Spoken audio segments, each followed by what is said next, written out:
እና እስራኤል የቀድሞውን ጠላታቸውን አህመዲነጃድን አዲስ የኢራን መሪ ለማድረግ ምስጢራዊ ድርድር አድርገው ነበረ። ይህ እቅድ እንዴት ተጠነሰሰ? ለምንስ ከሸፈ? እስከ መጨረሻው አብራችሁን ተከታተሉም። የኢራኑ የበላይ መሪ አያቶላህ አሊ ኻሜኒ በአሜሪካና በእስራኤል ጥምር የአየር ድብደባ መገደላቸውን ሁላችንም እናስታውሳለን። ያኔ ዓለም ቀጣዩ የኢራን ዕጣ ፈንታ ምን ይሆን ብላ ስትጨነቅ ነበር። ነገር ግን ከትዕይንቱ በስተጀርባ በዋሽንግተንና በቴልአቪቭ ምስጢራዊ የኮሪደር ክፍሎች ውስጥ የተቀነባበረውን እጅግ አደገኛ ሴራ ዛሬ ታዋቂው ኒውዮርክ ታይምስ ጋዜጣ ይፋ አድርጎታል። ነገሩን ግልጽ ለማድረግ ወደ ኋላ እንመለስ። አሜሪካና እስራኤል በኢራን ላይ የከፈቱት ጦርነት በኮድ ስሙ ኦፕሬሽን ኢፒክ ፊውሪ በመባል ይታወቃል። የዋይት ሀውስ ቃል አቀባይ አና ኬሊ እንደሚሉት የጦርነቱ ይፋዊ ዓላማ የኢራንን ባሊስቲክ ሚሳይሎች ማውደም፣ የኒኩሌር ማበልጸጊያ ተቋማትን ማፍረስና የባህር ኃይሏን ማሽመድመድ ነበር። ነገር ግን በጦርነቱ የመጀመሪያ ቀን የተካሄደው ድብደባ የኢራንን መንፈሳዊና ፖለቲካዊ መሪ አያቶላህ አሊ ኻሜኒን ሕይወት ቀጠፈ። ይህ ለኢራን ትልቅ ድንጋጤ ነበር። ነገር ግን የአሜሪካው ፕሬዝዳንት ዶናልድ ትራምፕ በጦርነቱ መጀመሪያ ቀናት ላይ አንድ ፍንጭ ሰጥተው ነበር። ኢራንን የሚረከባት ሰው ከውስጥ ቢሆን ይመረጣል አሉ። የኒውዮርክ ታይምስ የምርመራ ዘገባ እንደሚያሳየው ይህ ከውስጥ ያለ ሰው የተባለው መሐመድ አህመዲነጃድ ነበረ። እስራኤል ይህንን እቅድ አውጥታ ለዋሽንግተን ስታቀርብ ትራምፕና የቅርብ አማካሪዎቻቸው እቅዱን በደስታ ተቀበሉት። ምክንያቱም ከዚያ ከ2 ወር በፊት በጃንዋሪ 3 በቬኔዙዌላው ፕሬዚዳንት ኒኮላስ ማዱሮ ላይ የተፈጸመው እገታና አሜሪካ በቀላሉ የራሷን ተጓዳኝ መሪ ኢንተሪም ሪፕሌስመንት መተካቷ በኢራንም ላይ ይሰራ ይሆናል የሚል የዋህነት እምነት አሳድሮባቸው ነበረ። እዚህ ጋር ነው ትልቁና ግራ የሚያጋባው ጥያቄ የሚነሳው። መሐመድ አህመዲነጃድ ማን ነው?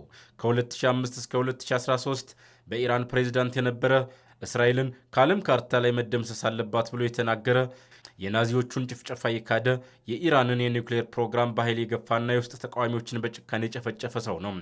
ታዲያ እስራኤልና አሜሪካ እንዴት እንዲህ አይነት መሪን ወደ ስልጣን ለማምጣት አቀዱ?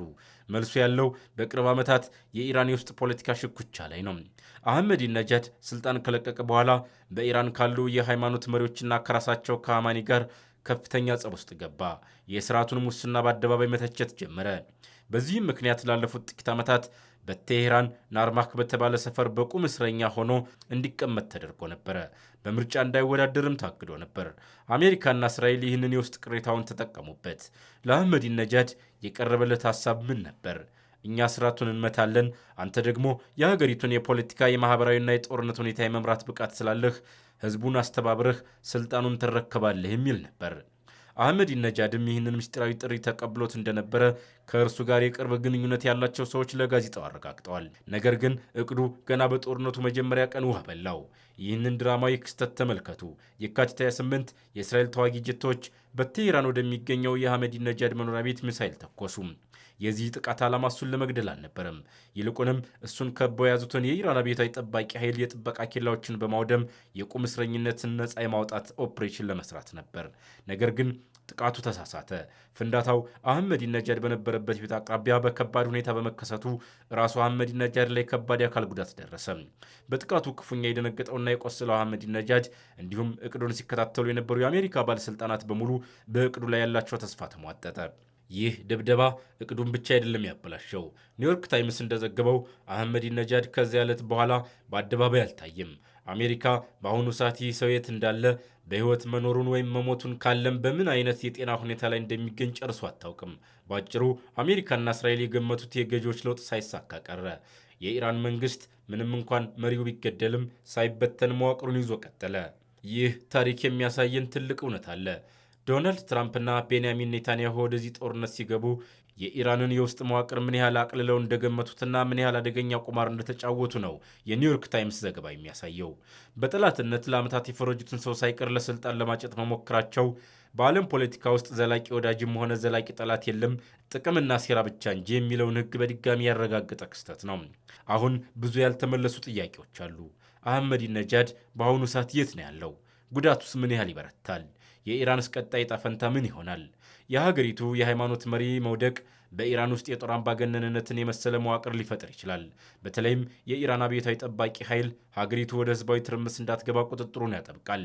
ኢራን ከዚህ በኋላ በተላላኪዎቿ ብቻ መደበቅ እንደማትችል ተረድታለች።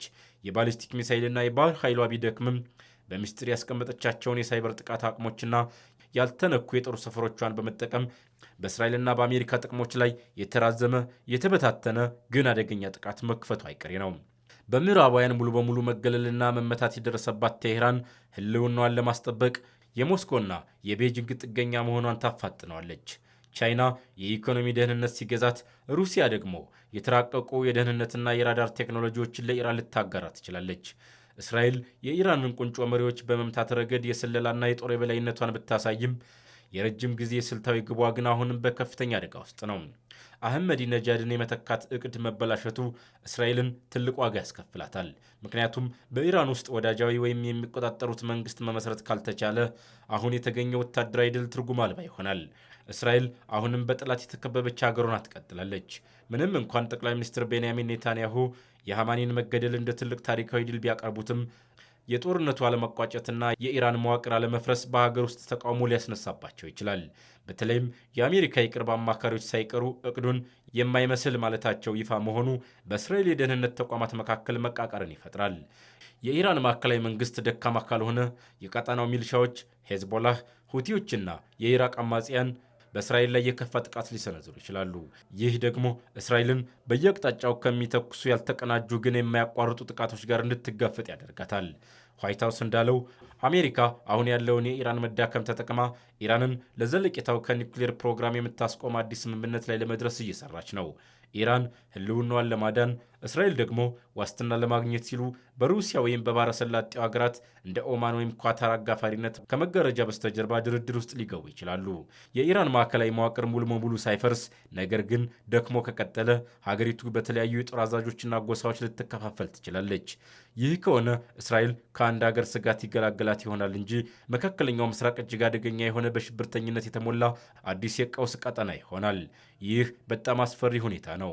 ኢራን መሪዎቿ በአየር ድብደባ እንደተገደሉባትና ሀገሪቱ በሉዓላዊነቷ ላይ ህልውናዊ አደጋ እንደተጋረጠባት ስትረዳ የቀሩትን ጥቂት የኒውክሌር ማበልጸጊያ ምስጢራዊ ተቋሞቿን በመጠቀም በአጭር ቀናት ውስጥ የመጀመሪያውን የኒውክሌር ቦምብ ልታመርት ትችላለች።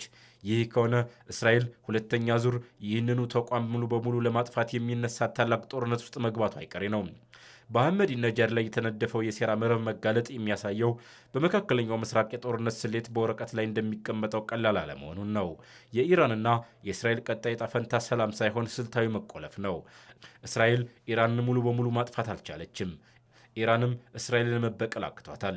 ሁለቱም ሀገራት እርስ በርስ እየተባሉ እጅግ በከፍተኛ ወታደራዊ ጥንቃቄና ውጥረት ውስጥ አብረው ለመኖር ይገደዳሉ።